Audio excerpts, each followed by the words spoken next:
नमस्कार, मैं विद्याराज लक्ष्मी आज अरुणोदय कार्यक्रम में आप सभी दर्शकों का स्वागत करती हूँ। आज अरुणोदय कार्यक्रम के माध्यम से हम हमारे देश में उपस्थित जो छोटे छोटे बच्चे हैं उनसे आप सभी को रूबरू करवाऊंगी और उनकी प्रतिभाओं से भी आप सभी को रूबरू करवाऊंगी। जैसा कि हम सभी जानते हैं कि हमारे देश का भविष्य इन्हीं छोटे बच्चों पर निर्भर करता है, तो हम सभी को इन छोटे बच्चों की प्रतिभाओं को उजागर करना चाहिए और इसी के साथ मैं आप सभी छोटे बच्चों को आप सभी से मिलवाना चाहूँगी। आज हमारे यहाँ उपस्थित जो छोटे बच्चे हैं सभी के पास कुछ चुटकुले हैं, कहानी है, कविताएं हैं। तो आज हमारे कार्यक्रम का जो टॉपिक है वो है कविता, चुटकुला और कहानी छोटे छोटे बच्चों की जुबानी। जैसा कि हम सभी जानते हैं कि जो छोटे बच्चे होते हैं उनका एक छोटा से छोटा चीज़ हम सभी को बहुत उत्साहित करता है, आकर्षित करता है।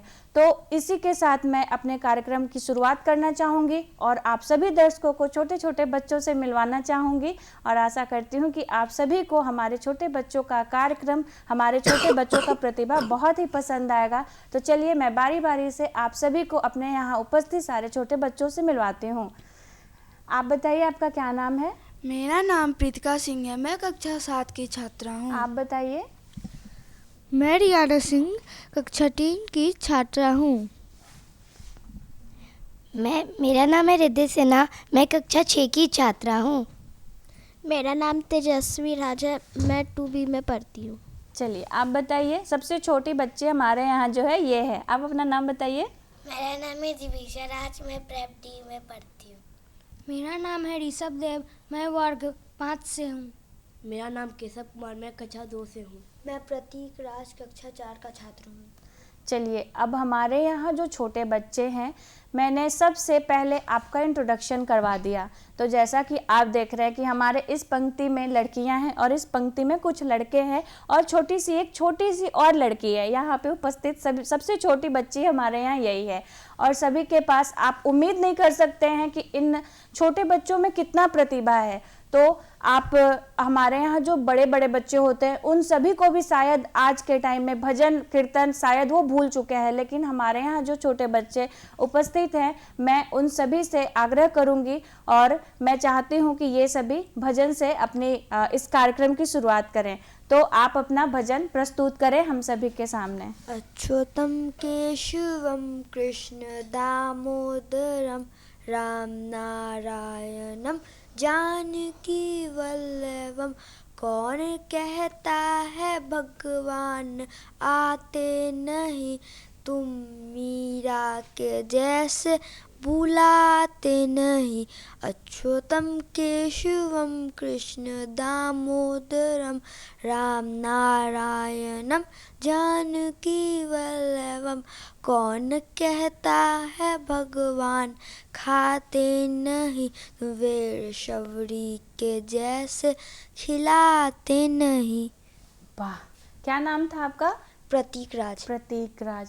प्रतीक राज ने हम सभी के सामने कृष्ण जी की स्तुति अच्युतम केशवम हम सभी के सामने प्रस्तुत की और ये ऐसी स्तुति है जिसको शायद याद कर पाना मुश्किल है, लेकिन प्रतीक ने हम सभी के सामने अच्युतम केशवम काफ़ी अच्छे तरीके से गाकर सुनाया। अब हम इधर से, क्या नाम था आपका? प्रीतिका सिंह। प्रीतिका सिंह। प्रीतिका भी हम सभी को एक भजन सुनाने वाली हैं। प्रीतिका, आप अपना भजन सुनाइए।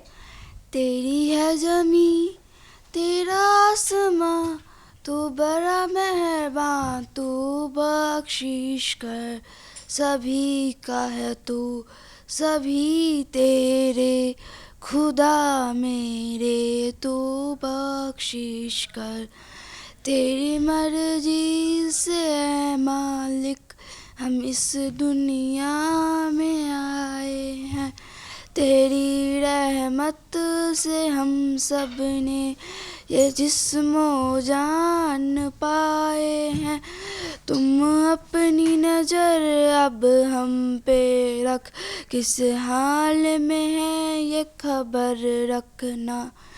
तेरी है ज़मीं तेरा आसमां, तू बड़ा मेहरबान, तू बख्शिश कर सभी का है तू, सभी तेरे खुदा मेरे तू बख्शिश कर, तू चाहे तो हमें रखे, तू चाहे तो हमें मारे, तेरे सामने झुका के सर खड़े हैं आज जहाँ हम सारे, सबसे बड़ी ताकत वाले, तू चाहे तो सब आफत टाले, तेरी है ज़मीं तेरा आसमां, तू बड़ा मेहरबान, तू बख्शिश कर, सभी का है तू सभी तेरे, खुदा मेरे तू बख्शिश कर। वाह, क्या अगेन मैं आपका नाम भूल गई, क्या नाम था आपका? प्रीतिका सिंह। प्रीतिका सिंह। देखिए प्रीतिका ने कितना अच्छा कविता सुनाया। भजन। तू ही है, तेरा है जमीन, तेरी है जमीन, तेरी है जमीन, तेरा आसमां, तू बख्शिश कर। जैसा कि हम सभी बोलते हैं कि जो छोटे बच्चे होते हैं, छोटे बच्चे भगवान का रूप होते हैं, और इन्हीं छोटे बच्चों की जुबानी अगर आप भजन सुनेंगे तो वो शायद और ही अनोखा हो जाता है। चलिए अब हमारे सामने ये भी, हमारा क्या नाम था आपका? रियाना। रियाना। रिया। रियाना। रियाना। वाह, रियाना भी हमारे सामने एक भजन प्रस्तुत करने वाली है। रियाना, भजन सुनाइए।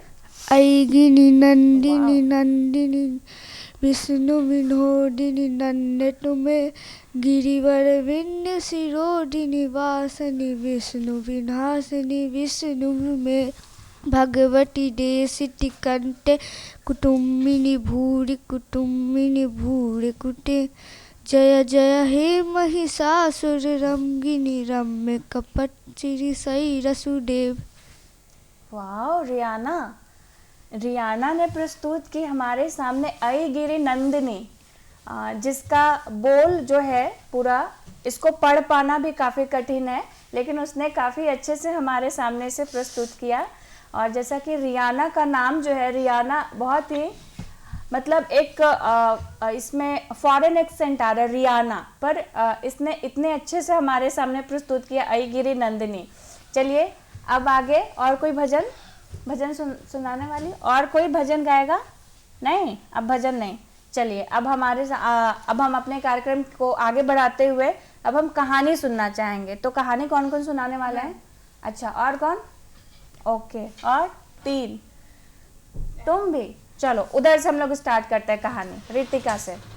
एक समय की बात है, एक जंगल था। उस जंगल में एक सारस और एक लोमड़ी रहते थे।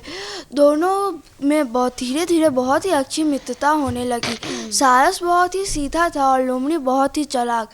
एक दिन लोमड़ी ने कहा, दोस्त कल तुम मेरे घर खाना खाने आओगे? तो सारस बोला, ठीक है दोस्त, मैं तुम्हारे घर कल खाना खाने ज़रूर आऊँगा। कल हुआ, सारस लोमड़ी के घर पहुँचा। लोमड़ी ने खाने में स्वादिष्ट खीर बनाई थी। उसने उसे 2 बड़े से थाल में रख दिया। लोमड़ी ने अपना खीर जल्दी जल्दी खा लिया, पर सारस की लंबी चोंच होने के कारण वह खीर खा न सका और भूखा ही रह गया। अगले कुछ दिनों बाद सारस ने लोमड़ी से कहा, मित्र कल तुम मेरे घर पे खाना खाने आओगे? लोमड़ी बोला, हाँ मित्र ज़रूर, मैं तुम्हारे घर पे कल खाना खाने आऊँगा। सारस ने अगले दिन फिर से खीर बनाई। सारस ने खीर बनाई थी, उसने उसे 2 लंबे से सुराही में डाल दिया। सारस ने अपने लंबे चोंच होने के कारण उसे जल्दी जल्दी खा लिया, पर लोमड़ी का मुंह उसमें आ ही नहीं रहा था और बेचारी लोमड़ी भूखी रह गई। इससे उसे बहुत बुरा हुआ अपने पिछले बर्ताव के कारण। जैसा उसने सारस के साथ किया वैसे ही सारस ने उसके साथ किया। इसी कहानी से हमें यही सीख मिलती है कि कभी किसी के साथ बुरा नहीं करना चाहिए, क्योंकि जैसा करोगे वैसा ही भरोगे। वाह, आया सबको समझ में? क्या बोली? जैसा करोगे वैसा आपको भी रिजल्ट मिलेगा। इसलिए क्या करना चाहिए? किसी का बुरा नहीं करना चाहिए और किसी का मजाक भी नहीं बनाना चाहिए। मान लो आप लोग क्लास में हो, किसी दिन कोई लड़का या कोई लड़की आपके जो फ्रेंड हैं होमवर्क नहीं बनाते हैं, ठीक है, तो क्या करोगे आप लोग? उसका हेल्प कर दोगे। ये नहीं कि चलो अच्छा हुआ नहीं बनाया, अब इसको टीचर से डांट पड़ेगी। हो सके अगले दिन आप लोग होमवर्क नहीं बनाए तो क्या होगा? वो भी आपका हेल्प नहीं करेगा, है ना? तो हमें दूसरों की मदद करनी चाहिए, जितना हो सके मदद करनी चाहिए, ठीक है? और कौन? हाँ, रियाना। एक यह बात तब की है जब एक शेर अपने गुफा में आराम कर रहा था। उसी गुफा में एक चूहा का बिल था। उसी जब शेर सोता तो वह चूहा उसको परेशान करने जाता।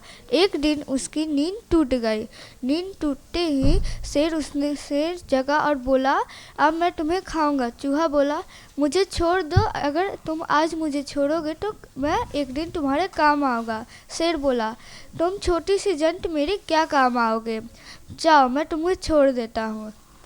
एक दिन ऐसा आया कि शेर शिकारी के जाल में फंस गया। फिर चूहा उसी समय उसको देखकर उसका जाल काट लिया।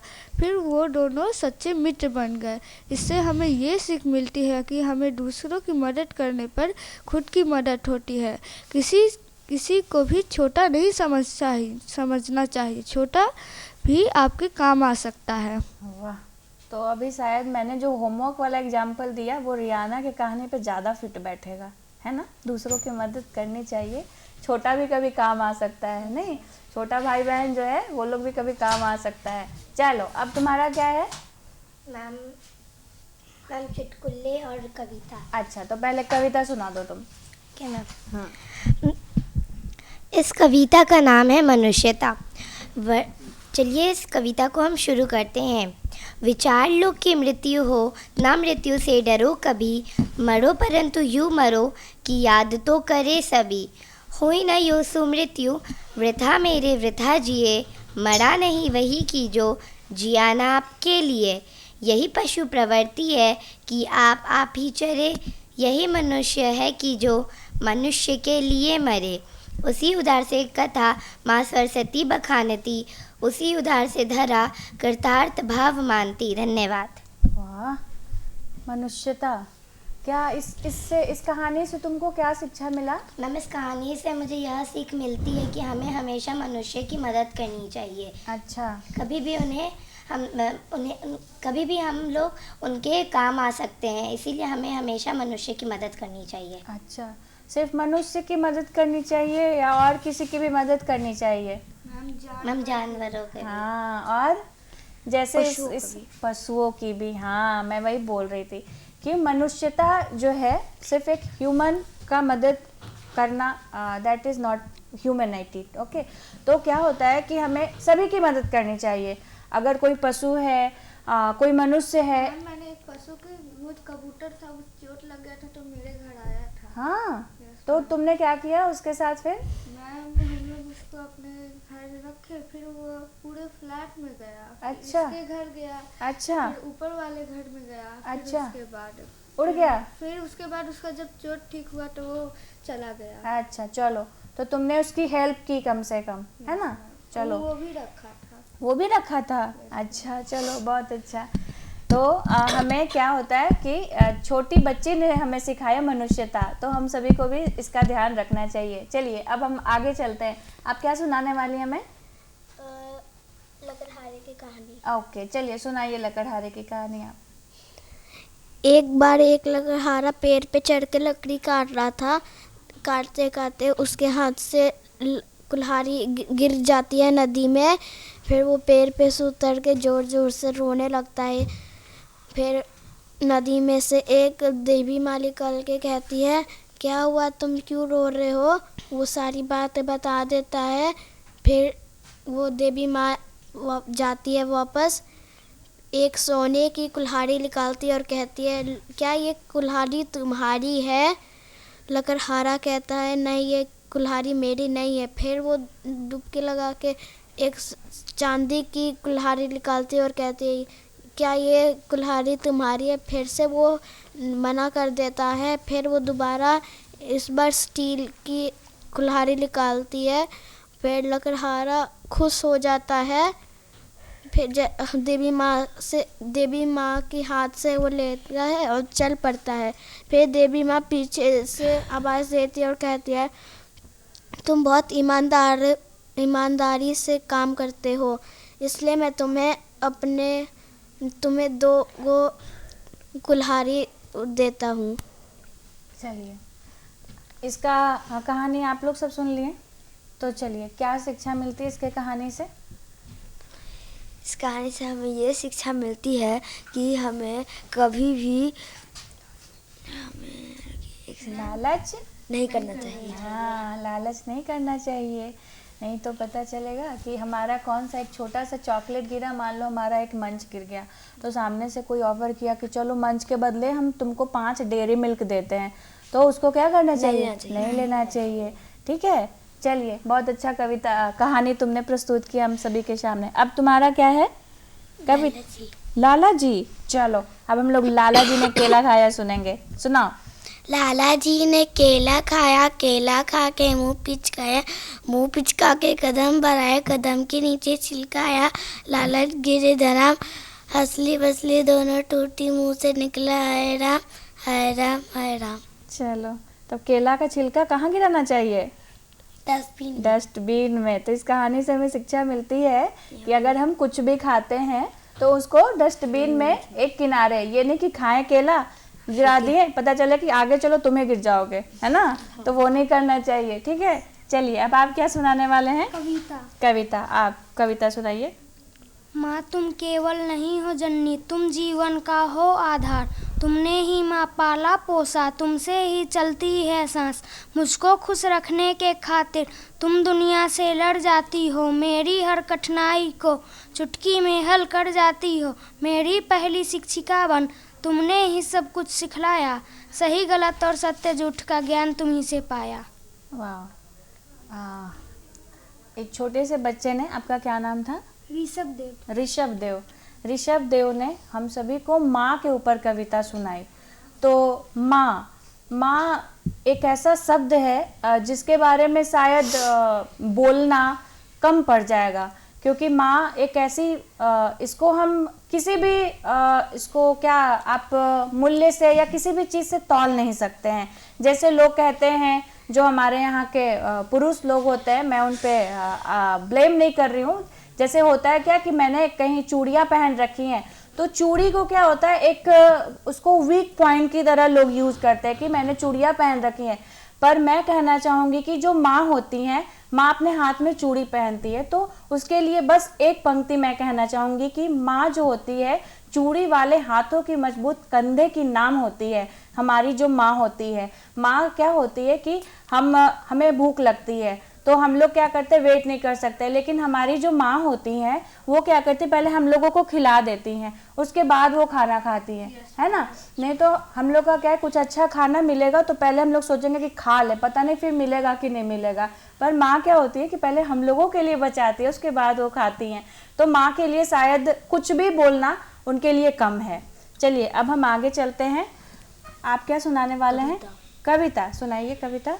अम्मा जरा देखो तो ऊपर चले आ रहे बादल, गरज रहे हैं, बरस रहे, दिख रहा है जल ही जल, हवा चल रही क्या पुरवाई, झूम रही है डाली डाली, ऊपर काली घटा गिरी, नीचे फैली है हरियाली, भींग रहे हैं खेत बागवान, भींग रहे हैं घर आंगन, बाहर निकलूं मैं भी भींगू, चाह रहा है मेरा। चलिए बहुत अच्छा।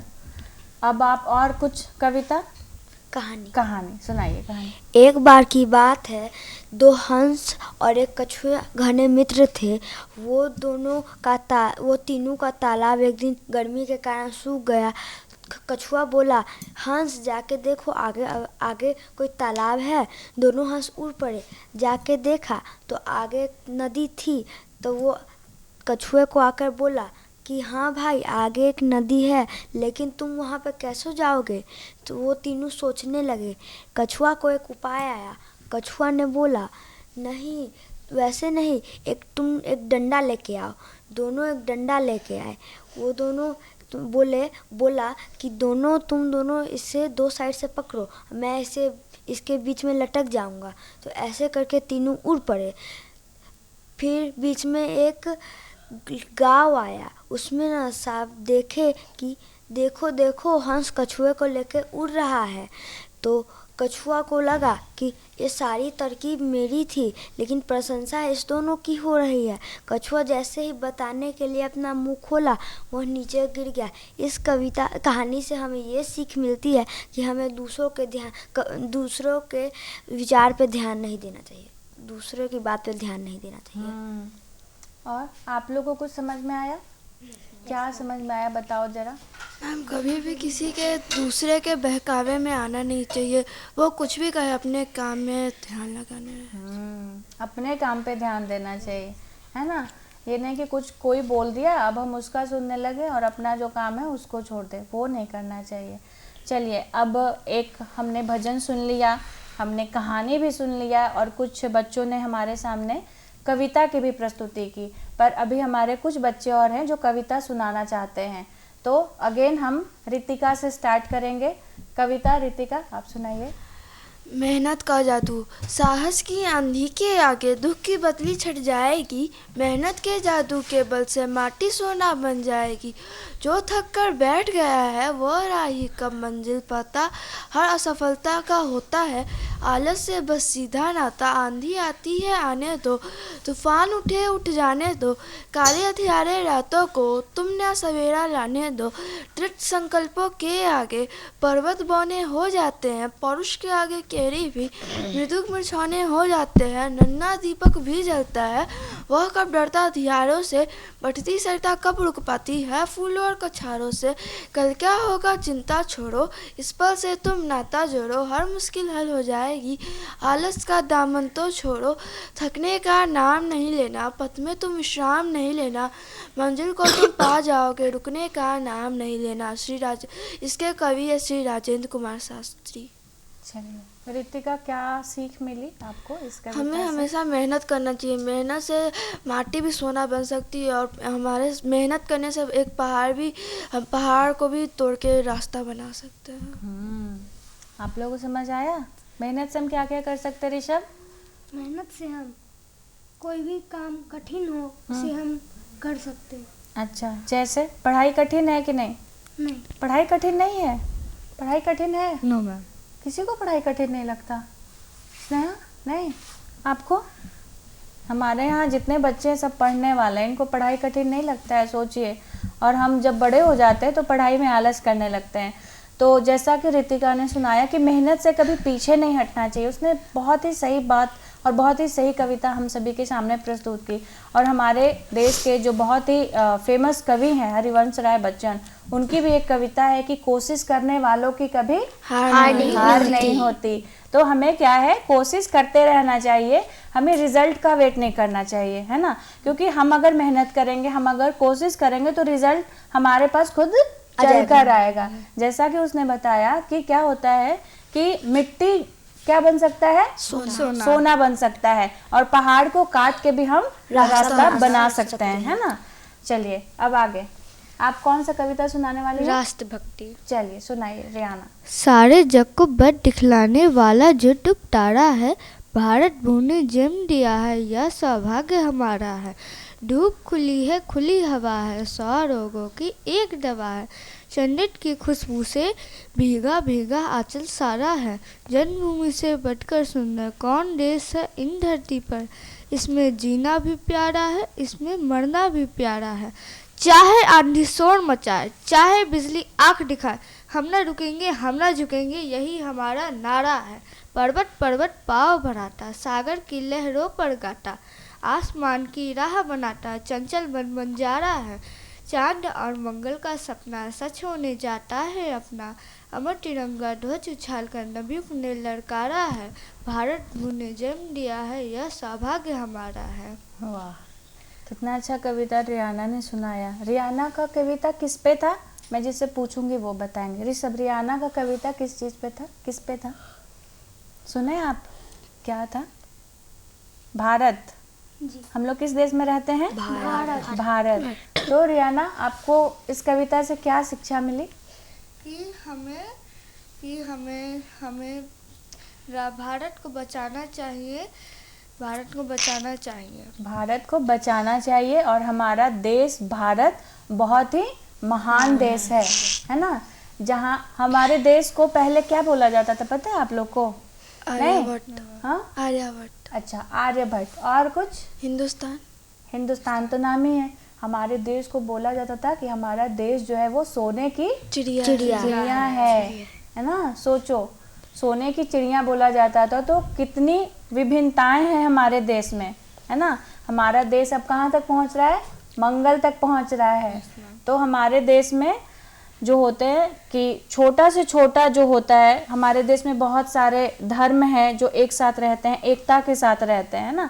तो हमें अपने देश को बचाना है एकजुट होकर, है ना, एकजुट होकर हमें अपने देश को महान बनाना है। और कोई कविता? चुटकुला? चुटकुला। ये चुटकुला एक मैडम और एक बच्चे के ऊपर निर्भर है। एक मैम अपने बच्चे को बोलती है कि जाओ मेरे लिए कुछ समोसे लेके आओ। तो बच्चा जाता है।